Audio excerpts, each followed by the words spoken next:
Nairobi County is still leading in the number of new cases of the coronavirus, recording over 70 in the last 24 hours alone.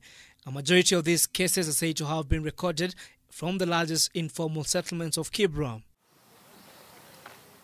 The county of Mombasa is also making headlines owing to the rising death toll, with the largest fatalities originating from there in the last 24 hours. We have recorded another high of 127 positive cases out of 3,831 samples tested. These cases are spread as follows. In Nairobi, we have 76. In Mombasa, 19. In Busia, 16. Uasin Gishu, 8. Kiambu, 2.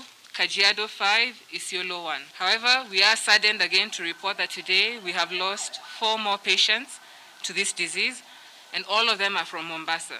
The Ministry of Health remains adamant that the casual manner in which some Kenyans are treating the disease could be the reason why we are still struggling to contain it. Health authorities also accuse some patients of failing to give full disclosure of their contacts, further complicating the contact tracing efforts. Public transport vehicle operators have also been warned against flouting the guidelines, with Health CAS Mercy Mwangangi noting that some are slowly going back to their old ways, throwing caution to the wind. We have equally noted a cavalier attitude in some of the people in various estates, particularly here in Nairobi, where we've noted that people have thrown caution to the wind, and for some individuals, life is back to normal.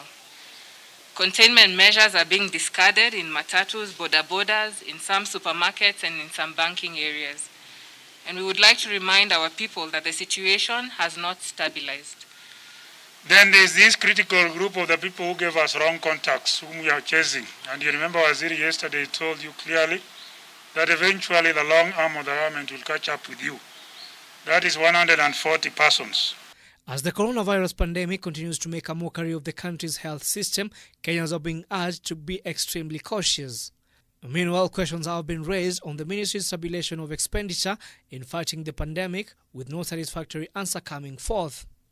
The NERC and the COVID Technical Task Force continue to compute, 1, the expenditures that have happened thus far, and 2, necessary resources that will be required in terms of sustaining the COVID-19 response.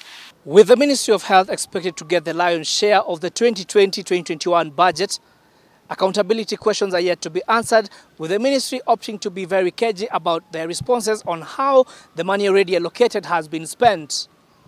Jimmy Mbogo, K24, Weekend with Betty.